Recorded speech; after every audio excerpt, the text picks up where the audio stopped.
Quiero hablarte de la mejor aplicación para creadores de podcast. Sí, me refiero a Anchor. Te ofrece un servicio completamente gratuito para subir tus archivos y distribuirlos globalmente. Puedes hacerlo desde tu teléfono o computadora. Y sin duda podrás obtener una fuente de ingresos pasivos para mejorar tu economía.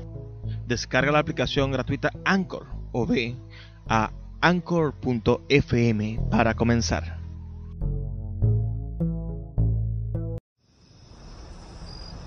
Cuando se calma el bullicio de la ciudad y se van apagando las luces de la casa, se enciende la luz del entendimiento. Desde este momento comienza Puerto de Libros, librería radiofónica, programa que contiene todos sus elementos tipo A. Puede ser escuchado por niños, niñas y adolescentes sin la supervisión de padres, madres o representantes. Comienza Puerto de Libros, librería radiofónica.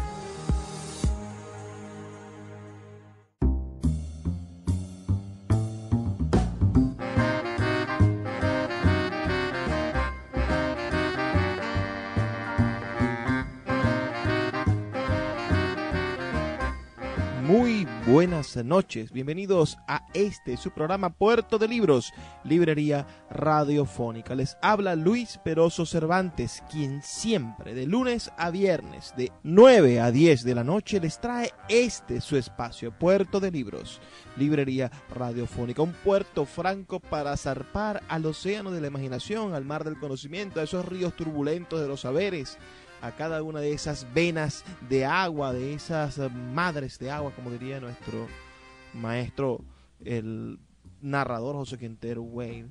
Y vamos a encontrarnos en estos viajes asombrosos, en esas embarcaciones llamadas libros, con cosas geniales. Hoy vamos a estar desarrollando un programa que espero que todos ustedes disfruten tanto como yo. Nuestros programas son numerados.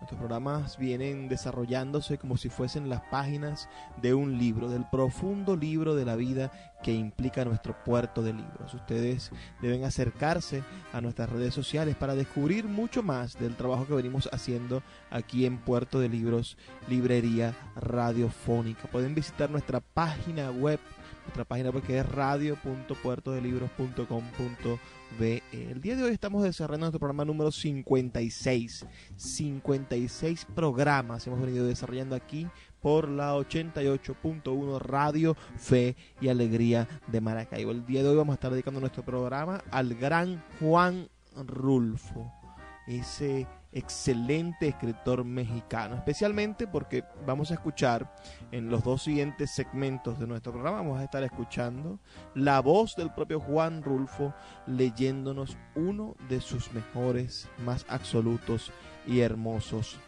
cuentos.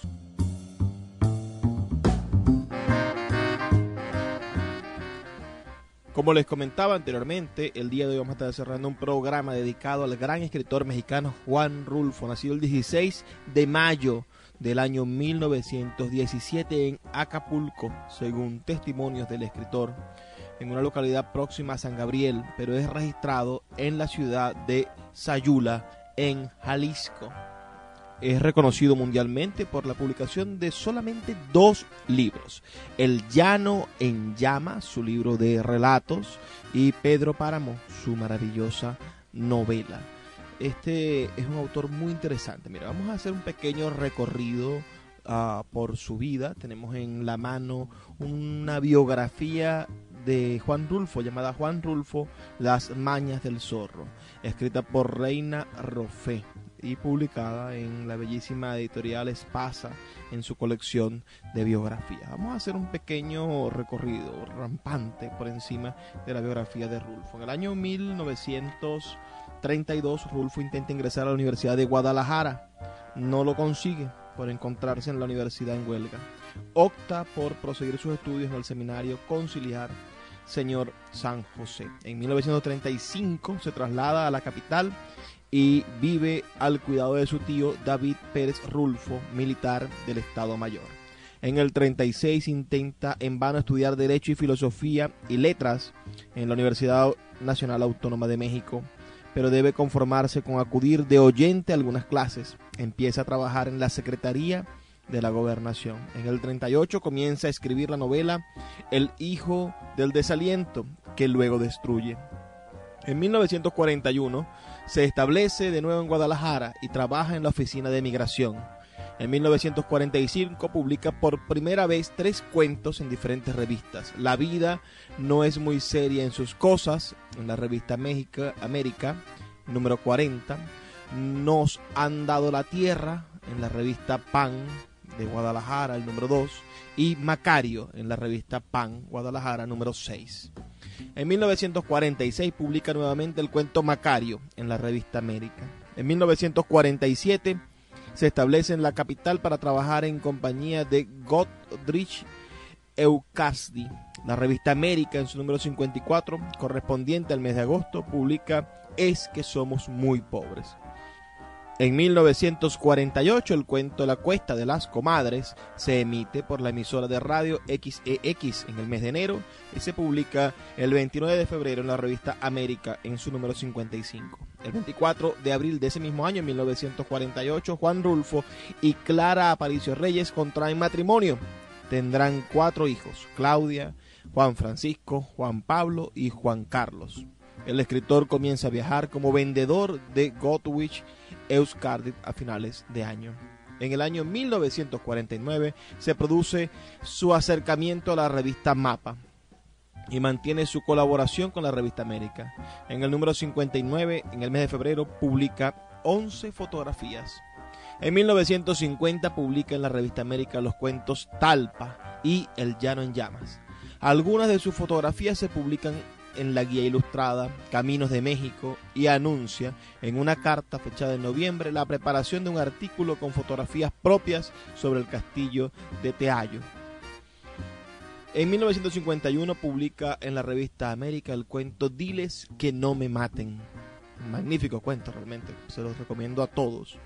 En 1952 Rulfo utiliza el seudónimo de Juan de la Cosa para publicar el artículo Mestizatlán, ilustrado con sus fotografías en la revista Mapa. Aparece como director de ese número en enero. Recibe su primera beca del Centro Mexicano de Escritores. En 1953 la editorial Fondo de Cultura Económica publica El Llano en Llamas. El volumen recoge 15 cuentos, a los que Rulfo añadirá en la edición de 1970 La herencia de Matilde Arcángel y El día del derrumbe, publicados ambos por primera vez en las revistas en el año 1955 y recogidos para la edición de 1970. Inicia su segundo periodo becario en el Centro Mexicano de Escritores.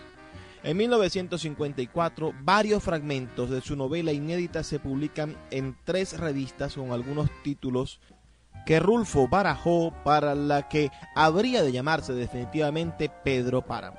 El fragmento Un cuento, que en ese momento aparece como perteneciente a su novela inédita Una estrella junto a la luna, en Letras Patrias, el número de enero y marzo. Otro fragmento atribuido en este caso a la novela inédita Los Murmullos, en la revista de la Universidad, número de junio.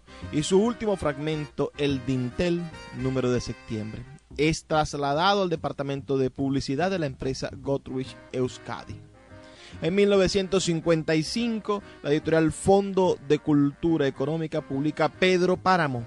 Ese mismo año realiza la primera reimpresión del Llano en Llamas y se incluye un cuento, fragmento de Pedro Páramo, en el anuario del Cuento Mexicano 1954 en el Instituto Nacional de Bellas Artes, publicado en diciembre de 1955.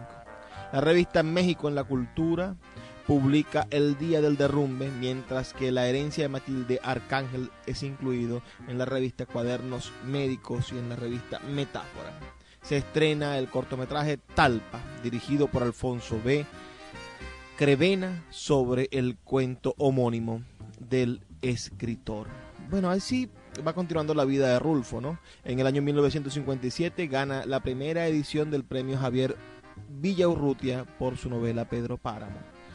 En el año 1959 publica Un pedazo de noche en la revista Mexicana de Literatura. En el año 1960 la familia de Rulfo se traslada a Guadalajara, donde trabaja en Televicentro, empresa de televisión que prepara una serie en la que él participa con su libro sobre la conquista de Jalisco. En el 61, Rulfo y Juan José Arreola son nombrados asesores literarios del Centro Mexicano de Escritores. En el 62 vuelve a Ciudad de México. En el 63 edita el disco Voz Viva de México en la Universidad Nacional Autónoma de México. La voz de Rulfo corresponde a una grabación realizada en 1958. En 1964 se estrena El Gallo de Oro, película dirigida por Roberto Gabaldón sobre una historia de Rulfo, adaptada por Carlos Fuente y Gabriel García Márquez, y se ruedan La Fórmula Secreta, mediometraje de Rubén Gámez sobre textos del escritor, y En este pueblo no hay ladrones, film de Alberto Isaac, en el que Rulfo aparece como un actor invitado. Viaja a Alemania con motivo de un coloquio organizado por la Biblioteca Iberoamericana de Berlín. En el 65 redacta la protesta contra la invasión de Santo Domingo por los marines de Estados Unidos en la reunión del Comité Mexicano de la Comunidad Latinoamericana de Escritores. En el 66, Carlos Velo dirige Pedro Páramo, película que cuenta con guión de Carlos Fuentes, el propio Velo y Manuel Barbachano. En 1967, Rulfo viaja por América Latina, invitando a otros escritores a integrarse a la comunidad latinoamericana de escritores. En 1969 participa en Chile en el segundo encuentro latinoamericano de escritores. En 1970 se le concede el Premio Nacional de Literatura. La editorial Fondo de Cultura Económica realiza la 9ª impresión del Llano en Llamas, que contiene importantes modificaciones. Desaparece el cuento Paso del Norte y se incluyen El Día del Derrumbe y La herencia de Matilde Aguilar. Nuevo viaje de Rulfo a Alemania y España, e interviene como jurado en el premio Seix Barral en Barcelona. Su participación como miembro del jurado de este premio se prolongará 3 años más. En 1972, Alberto Isaac dirige El Rincón de las Vírgenes, largometraje que adapta los cuentos de Anacleto Morones y El Día del Derrumbe. En 1974 viaja por Alemania, Checoslovaquia, Austria, Francia y Polonia y recorre América Latina formando parte de la comitiva oficial del presidente de México con la intención de preparar un encuentro de escritores latinoamericanos. En 1976 es invitado a participar en la Feria del Libro de Frankfurt. De vuelta en México, ingresa como miembro de la Academia Mexicana de la Lengua. Escribe el guión de Pedro Páramo, El Hombre de la Media Luna, película dirigida por José Bolaños, quien realizará también en esas fechas el cortometraje que Esperen los Viejos, basado en texto del escritor jalisciense. En el año 1978, José Luis Cerrato dirige el mediometraje El Hombre, sobre el cuento homónimo de Rulfo. En 1980, la sala principal del Palacio de Bellas Artes es sede del homenaje nacional a Juan Rulfo, con una exposición de sus fotografías y la presentación de un libro catálogo sobre las mismas. Se publica además El Gallo de Oro. En 1981, una selección basada en el libro catálogo Homenaje Nacional da lugar a Inframundo, libro de fotografías de Juan Rulfo. En 1982, Gastón T. Melo realiza una nueva adaptación cinematográfica de Talpa. En 1983 recibe en España el Premio Príncipe de Asturias. En 1984 su cuento El Hombre es llevado otra vez al cine con el título Tras el Horizonte y dirección de Milt Valdés, quien 4 años después dirigirá Los Confines, adaptación de varios textos de Rulfo. En 1985, Arturo Rispetín inicia el rodaje del Imperio de la Fortuna, una nueva versión del Gallo de Oro. Y finalmente, en 1986, muere Juan Rulfo el 7 de enero en su casa de Ciudad de México. Todos estos datos de la cronología final que tiene este libro bellísimo, Juan Rulfo, Las Mañas del Zorro, de Reina Roffé. Ahora vamos a identificar la emisora y volvemos en brevísimos 2 minutos para escuchar la voz del propio Juan Rulfo leyendo el cuento Lubiana, que es un cuento estupendo que logra mostrarnos un clima de ese México árido, ese México terrible en el cual sobreviven algunos personajes de Rulfo, ¿no? Lubiana es ese cuento maravilloso que ustedes deben de aprender a leer, ¿no? Y conocer. Escuchémoslo en la voz del propio Juan. Volvemos en brevísimos 2 minutos aquí a Puerto de Libros, Librería Radiofónica. El poeta Luis Peroso Cervantes le acompaña en Puerto de Libros, Librería Radiofónica, por Radio Fe y Alegría, con todas las voces. La voz del autor en Puerto de Libros, por Radio Fe y Alegría, con todas las voces. Lubina. De los cerros altos del sur, el de Lubina es el más alto y el más pedregoso. Está plagado de esa piedra gris con que se hace la cal, pero en Lubina no hacen cal con ella ni le sacan ningún provecho. Ahí la llaman piedra cruda y la loma que sube hacia Lubina la nombran cuesta de la piedra cruda. El aire y el sol se han encargado de desmenuzarla de modo que la tierra de por allí es blanca y brillante como si estuviera rociada siempre por el rocío del amanecer. Aunque esto es un puro decir, porque en Lubina los días son tan fríos como las noches y el rocío se cuaja en el cielo antes que llegue a caer sobre la tierra. Y la tierra es empinada. Se desgaja por todos lados en barrancas hondas de un fondo que se pierde de tan lejano. Dicen los de Lubina que de aquellas barrancas suben los sueños, pero yo lo único que vi subir fue el viento en tremolina, como si allá abajo lo tuvieran encañonado en tubos de carrizo. Un viento que no deja crecer ni a las dulcamaras, esas plantitas tristes que apenas se pueden vivir un poco untadas a la tierra, agarradas con todas sus manos al despeñadero de los montes. Solo a veces, allí donde hay un poco de sombra, escondido entre las piedras, florece el chicalote con sus amapolas blancas, pero el chicalote pronto se marchita. Entonces uno lo oye rasguñando el aire con sus ramas espinosas, haciendo un ruido como el de un cuchillo sobre una piedra de afilar.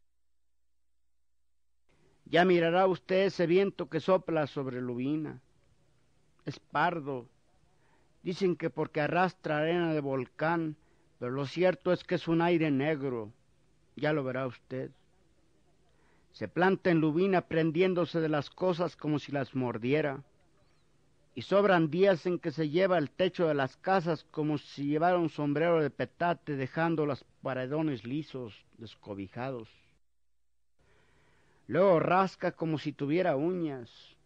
Uno lo oye a mañana y tarde, hora tras hora, sin descanso, raspando las paredes, arrancando tecatas de tierra, escarbando con su pala picuda por debajo de las puertas, hasta sentirlo bullir dentro de uno como si se pusiera a remover los goznes de nuestros mismos huesos. Ya lo verá usted. El hombre aquel que hablaba se quedó callado un rato mirando hacia afuera. Hasta ellos llegaba el sonido del río pasando sus crecidas aguas por las ramas de los camichines, el rumor del aire moviendo suavemente las hojas de los almendros, y los gritos de los niños jugando en el pequeño espacio iluminado por la luz que salía de la tienda. Los comejenes entraban y rebotaban contra la lámpara de petróleo, cayendo al suelo con las alas chamuscadas, y afuera seguía avanzando la noche. «Oye, Camilo, mándanos otras 2 cervezas más», volvió a decir el hombre. Después añadió: «Otra cosa, señor, nunca verá usted un cielo azul en Lubina. Ahí todo el horizonte está desteñido, nublado siempre por una mancha caliginosa que no se borra nunca. Todo el lomerío pelón, sin un árbol, sin una cosa verde para descansar los ojos, todo envuelto en el calín ceniciento. Usted verá eso. Aquellos cerros apagados como si estuvieran muertos y a Lubina en el más alto, coronándolo con su blanco caserío como si fuera una corona de muerto. Los gritos de los niños se acercaron hasta meterse dentro de la tienda. Eso hizo que el hombre se levantara fuera de la puerta y les dijera: váyanse más lejos, no interrumpan. Sigan jugando, pero sin armar alboroto. Luego dirigiéndose otra vez a la mesa, se sentó y dijo, pues sí, como le estaba diciendo, allá llueve poco. A mediados de año llegan unas cuantas tormentas que azotan la tierra y la desgarran, dejando nada más el pedregal flotando encima del tepetate. Es bueno ver entonces cómo se arrastran las nubes, cómo andan de un cerro a otro dando tumbos como si fueran vejigas infladas, rebotando y pegando de truenos igual que si se quebraran en el filo de las barrancas. Pero después de 10 o 12 días se van y no regresan sino al año siguiente, y a veces se da el caso de que no regresen en varios años. Sí, llueve poco, tampoco, casi nada, tanto que la tierra, además de estar reseca y achicada como cuero viejo, se ha llenado de rajaduras y de esa cosa que allí llaman pasojos de agua, que no son sino terrones endurecidos como piedras filosas. Bebió la cerveza hasta dejar solo burbujas de espuma en la botella y siguió diciendo, por cualquier lado que se le mire, Lubina es un lugar muy triste. Usted que va para allá se dará cuenta. Yo diría que es el lugar donde anida la tristeza, donde no se conoce la sonrisa, como si a toda la gente se le hubiera entablado la cara. Y usted, si quiere, puede ver esa tristeza a la hora que quiera. El aire que ahí sopla la revuelve, pero no se la lleva nunca. Está allí, como si allí hubiera nacido, y hasta se puede probar y sentir porque está siempre encima de uno, apretada contra de uno, y porque es oprimente como una gran cataplasma sobre la viva carne del corazón. Dicen los de allí que cuando llena la luna ven de bulto la figura del viento recorriendo las calles de Lubina, llevando a rastras una cobija negra, pero yo siempre lo que llegué a ver cuando había luna en Lubina fue la imagen del desconsuelo, siempre. Pero tómese su cerveza. Veo que no le ha dado ni siquiera una probadita. Tómesela, o tal vez no le guste así tibia como está. Y es que aquí no hay de otra. Yo sé que así sabe mal, que agarra un sabor como a miados de burro. Aquí uno se acostumbra, a fe que allá ni siquiera esto se consigue. Cuando vaya a Lubina la extrañará. Ahí no podrá probar sino un mezcal que ellos hacen con una hierba llamada hojacé, que a los primeros tragos estará usted dando de volteretas como si lo chacamotearan. Mejor toma su cerveza, yo sé lo que le digo. Allá afuera seguía oyéndose el batallar del río, el rumor del aire, los niños jugando. Parecía ser aún temprano en la noche. El hombre se había ido a asomar una vez más a la puerta y había vuelto. Ahora venía diciendo, resulta fácil ver las cosas desde aquí, meramente traídas por el recuerdo, pero no tienen parecido ninguno. Pero a mí no me cuesta ningún trabajo seguir hablando de lo que sé, tratándose de Lubina. Allá viví, allá dejé la vida. Fui a ese lugar con mis ilusiones cabales y volví viejo y acabado. Y ahora usted va para allá. Está bien. Me parece recordar el principio.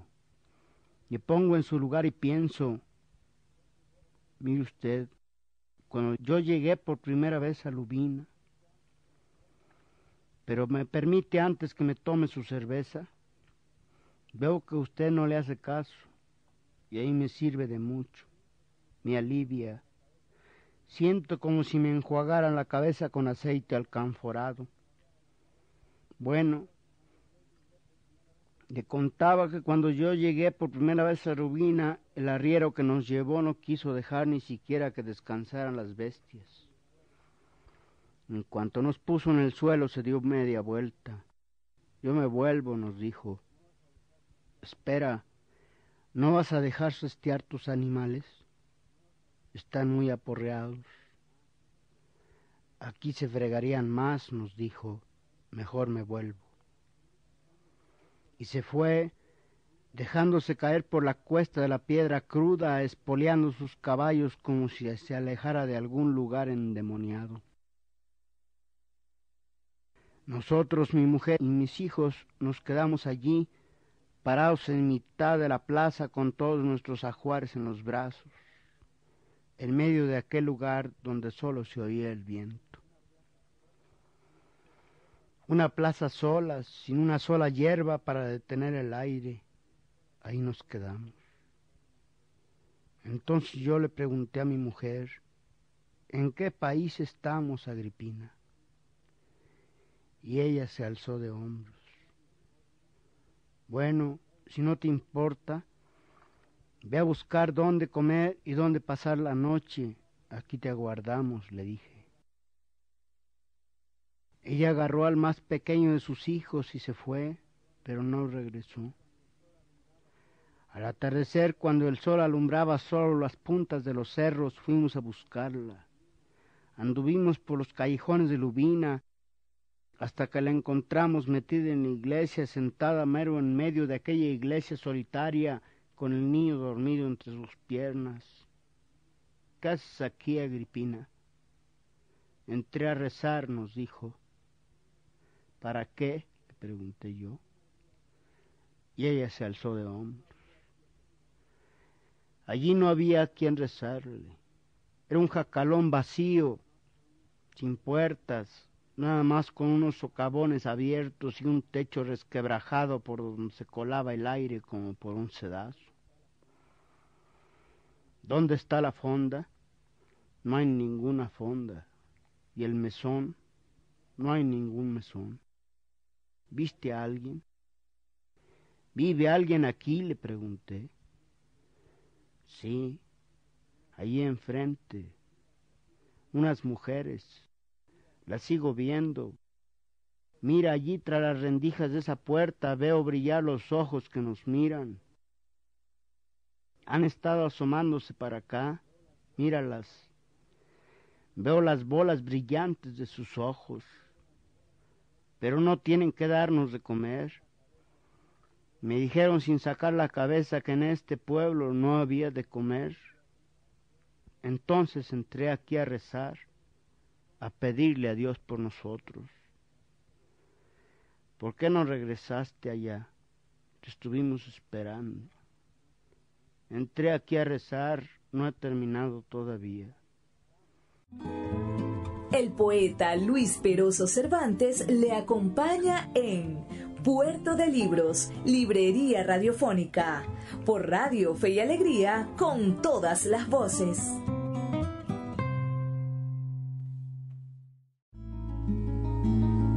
Escuchas Puerto de Libros, Librería Radiofónica, por Radio Fe y Alegría, con todas las voces. ¿En qué país estamos, Agripina? Y ella volvió a alzarse de hombros. Aquella noche nos acomodamos para dormir en un rincón de la iglesia detrás del altar desmantelado. Hasta allí llegaba el viento, aunque un poco menos fuerte. Lo estuvimos oyendo pasar por encima de nosotros con sus largos aullidos. Lo estuvimos oyendo entrar y salir por los huecos socavones de las puertas, golpeando con sus manos de aire las cruces de los viacrucis. Unas cruces grandes y duras, hechas con palo de mezquite, que colgaban de las paredes a todo lo largo de la iglesia, amarradas con alambres que rechinaban a cada sacudida del viento como si fuera un rechinar de dientes. Los niños lloraban porque no los dejaba dormir el miedo, y mi mujer tratando de retenerlos a todos entre sus brazos, abrazando su manojo de hijos, y yo allí sin saber qué hacer. Poco antes del amanecer se calmó el viento, después regresó.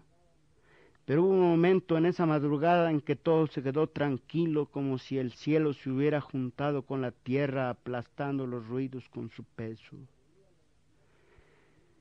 Se oía la respiración de los niños ya descansada, oía el resuello de mi mujer allí a mi lado.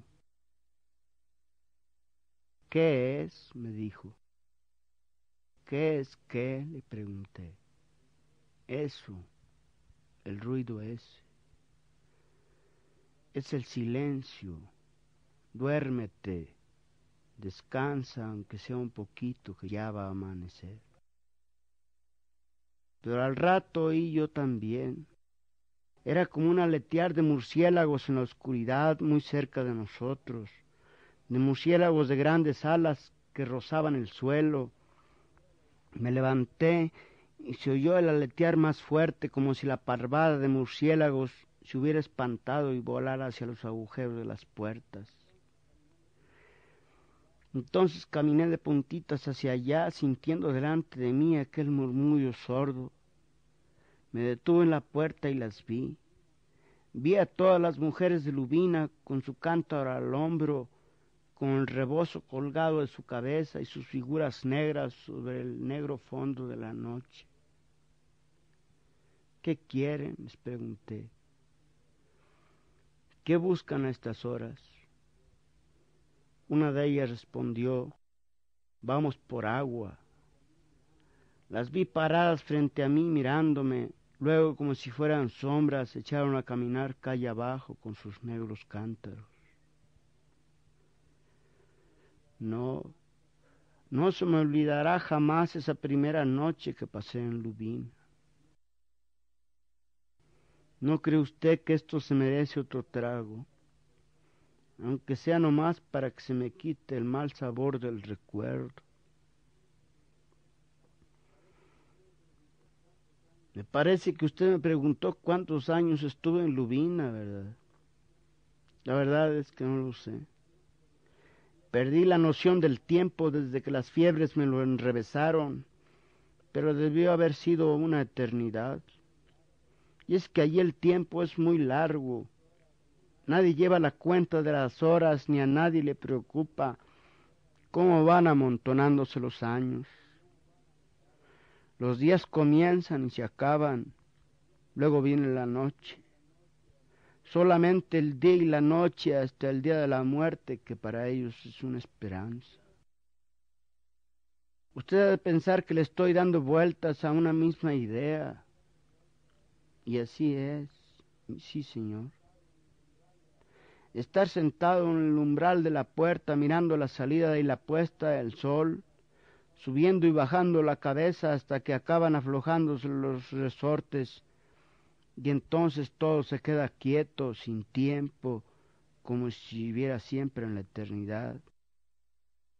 Eso hacen allí los viejos. Porque en Lubina solo viven los puros viejos y los que todavía no han nacido, como quien dice. Y mujeres sin fuerzas, casi trabadas de tan flacas. Los niños que han nacido allí se han ido. Apenas les clarea el alba y ya son hombres. Como quien dice, pegan el brinco del pecho de la madre al asadón y desaparecen de Lubina. Así es allí la cosa.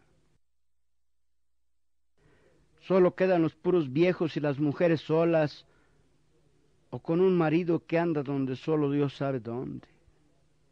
Vienen de vez en cuando como las tormentas de que le hablaba. Se oye un murmullo en todo el pueblo cuando regresan y uno como gruñido cuando se van. Dejan el costal del bastimento para los viejos y plantan otro hijo en el vientre de sus mujeres y ya nadie vuelve a saber de ellos sino al año siguiente y a veces nunca. Es la costumbre. Ahí le dicen la ley, pero es lo mismo. Los hijos se pasan la vida trabajando para los padres como ellos trabajaron para los suyos y como quién sabe cuántos atrás de ellos cumplieron con su ley. Mientras tanto, los viejos aguardan por ellos y por el día de la muerte, sentados en sus puertas con los brazos caídos, movidos solo por esa gracia que es la gratitud del Hijo, solos en aquella soledad de Lubina. Un día traté de convencerlos de que se fueran a otro lugar donde la tierra fuera buena. Vámonos de aquí, les dije, no nos faltará el modo de acomodarnos en alguna parte, el gobierno nos ayudará. Ellos me oyeron sin parpadear, mirándome desde el fondo de sus ojos, de los que solo se asomaba una lucecita allá muy adentro. Dices que el gobierno nos ayudará, profesor. ¿Tú conoces al gobierno? Les dije que sí. También nosotros lo conocemos, da esa casualidad. De lo que no sabemos nada es de la madre del gobierno. Yo les dije que era la patria, y se movieron la cabeza diciendo que no, y se rieron. Fue la única vez que he visto reír a la gente de Lubina. Pelaron sus dientes molenques y me dijeron que no, que el gobierno no tenía madre. Y tienen razón, sabe usted. El señor ese solo se acuerda de ellos cuando alguno de sus muchachos ha hecho alguna fechoría allá abajo. Entonces manda por él hasta Lubina y se lo matan. De ahí en más no saben si existen.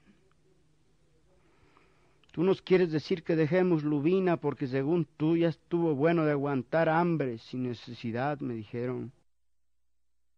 Pero si nosotros nos vamos, ¿quién se llevará a nuestros muertos? Ellos viven aquí y no podemos dejarlos solos. Y allá siguen. Usted los verá ahora que vaya, mascando bagazos de mezquite seco y tragándose su propia saliva para engañar el hambre. Los mirará pasar como sombras repegados al muro de las casas, casi arrastrados por el viento. No oyen ese viento, les acabé por decir, él acabará con ustedes. Dura lo que debe de durar, es el mandato de Dios, me contestaron. Malo cuando deja de hacer aire. Cuando eso sucede, el sol se arrima mucho a Lubina y nos chupa la sangre y la poca agua que tenemos en el pellejo. El aire hace que el sol se esté allá arriba, así es mejor. Ya no les volví a decir nada. Me salí de Lubina y no he vuelto ni pienso regresar. Pero mire las maromas que da el mundo. Usted va para allá ahora dentro de pocas horas. Tal vez ya se cumplieron 15 años que me dijeron a mí lo mismo. Usted va a ir a San Juan Lubina. En esa época tenía yo mis fuerzas. Estaba cargado de ideas. Usted sabe que a todos nosotros nos infunden ideas. Y uno va con esa plasta encima para plasmarla en todas partes. Pero en Lubina no cuajó. Hice el experimento y se deshizo. San Juan Lubina. Me sonaba nombre de cielo aquel nombre, pero aquello es el purgatorio. Un lugar moribundo donde se han muerto hasta los perros y ya no hay nadie que le ladre al silencio. Pues en cuanto uno se acostumbra al vendaval que allí sopla, no se oye sino el silencio que hay en todas las soledades. Y eso acaba con uno. Míreme a mí. Conmigo acabó.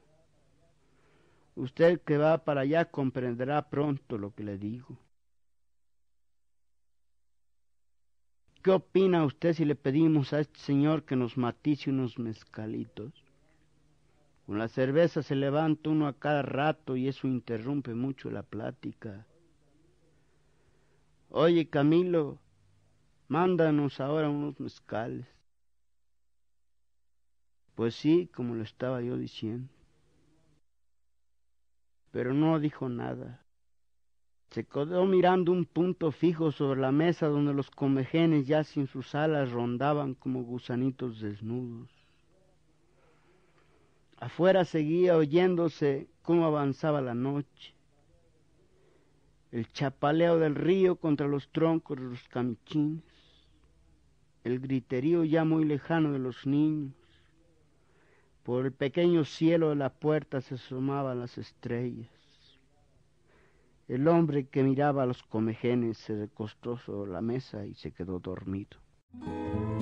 El poeta Luis Peroso Cervantes le acompaña en Puerto de Libros, Librería Radiofónica, por Radio Fe y Alegría, con todas las voces.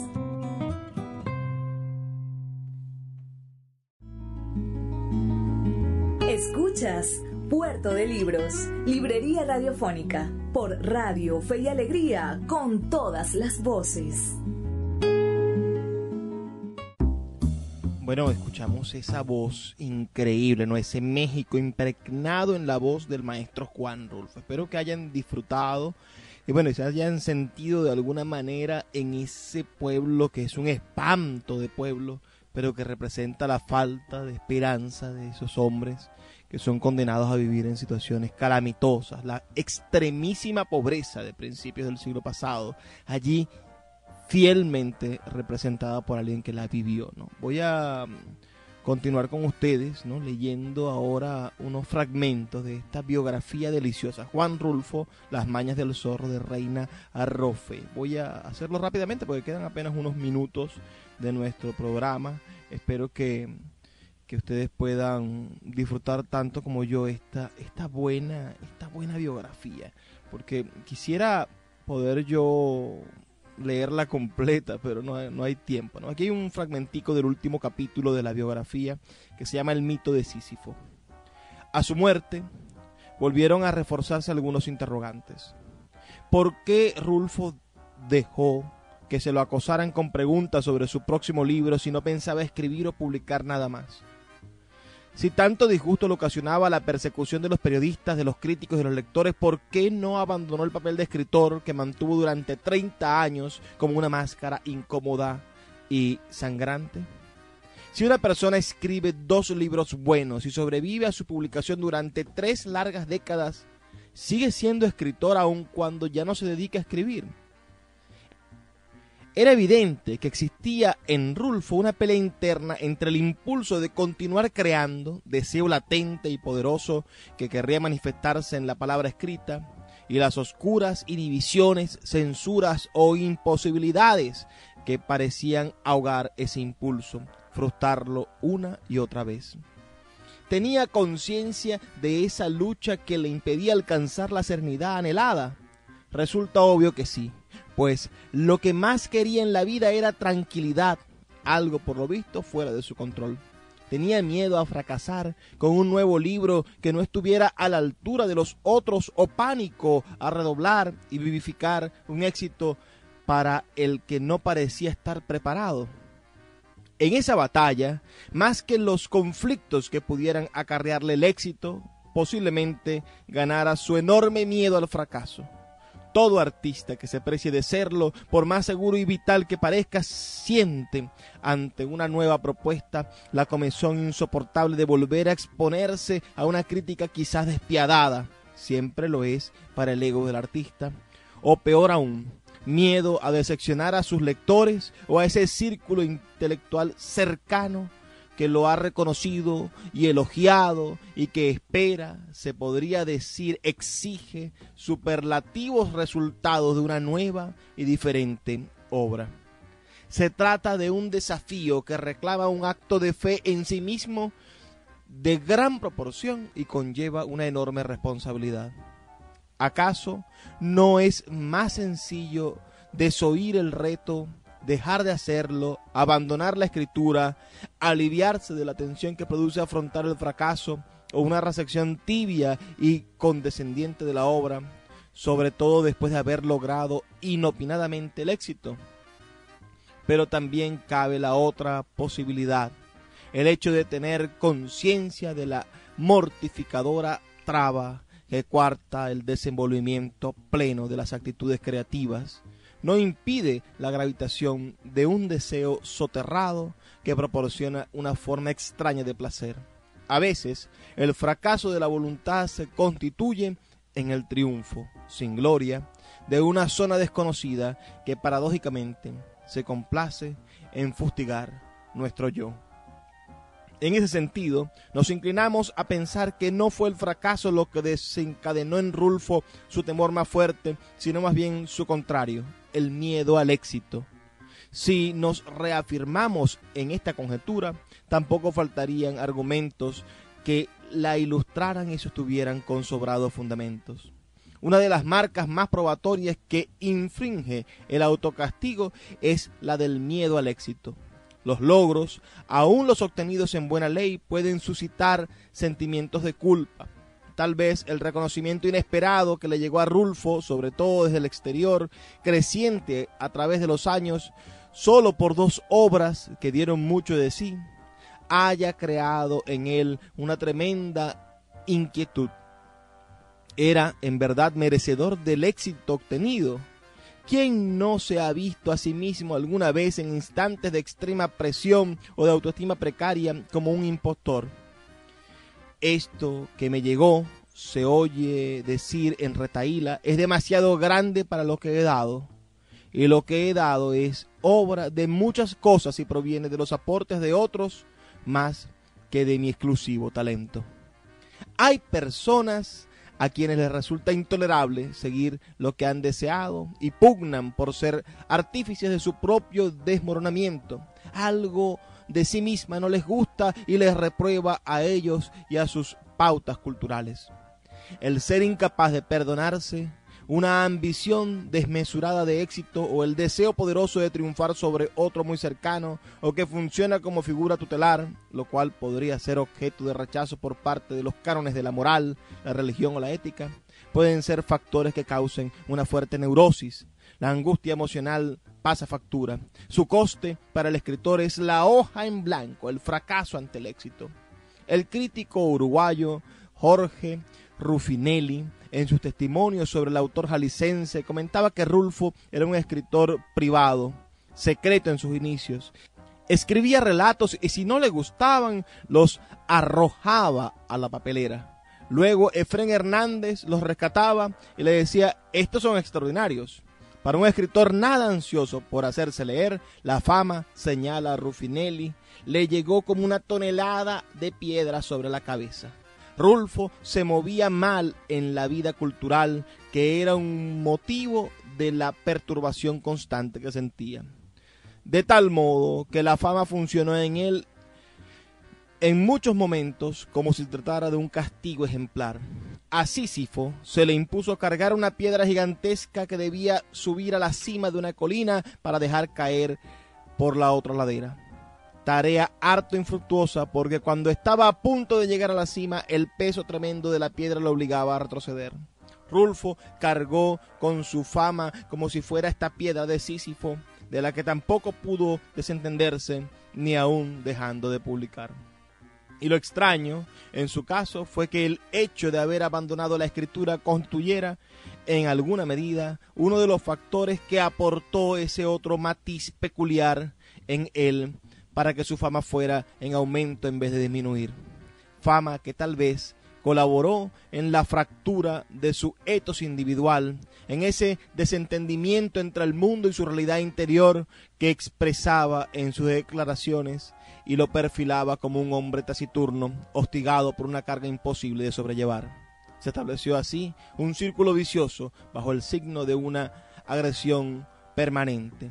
Juan Nepomuceno Carlos Pérez Rulfo Vizcaíno precipitó al suicidio a Juan Rulfo, silenciado así para siempre a ese escritor que se veía a sí mismo como un ser sombrío nacido a la medianoche, a la hora del lobo del pensamiento vacío.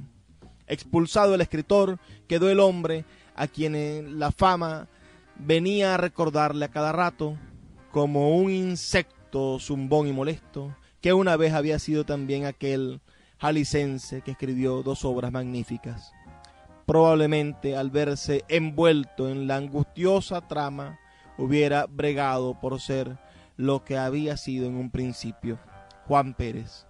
Pero la fama lo había anunciado Borges, producto de un malentendido, le había jugado para siempre una mala pasada con su fino rasgo de humor del destino. Así termina este libro, Juan Rulfo, Las mañas del zorro de Reina Rofé, publicado por Espasa Biografías. Además, un libro excelentísimo, donde ella se plantea las dificultades de hacer una biografía sobre Rulfo, quien siempre era contradictorio en sus declaraciones. Y así llegamos al final de Puerto de Libros, librería radiofónica. Les agradezco muchísimo su audiencia, agradezco muchísimo que estén allí en el otro lado del radio receptor, de este radiotransmisor, de estas ondas que se comunican. Síguenos en nuestras redes sociales, @librería radio, o búscanos en nuestra página web radio.puertodelibros.com.be para que escuches todos nuestros programas. Este fue el programa número 56. Y como les digo siempre al finalizar cada una de estas jornadas, por favor, sean felices, lean poesía.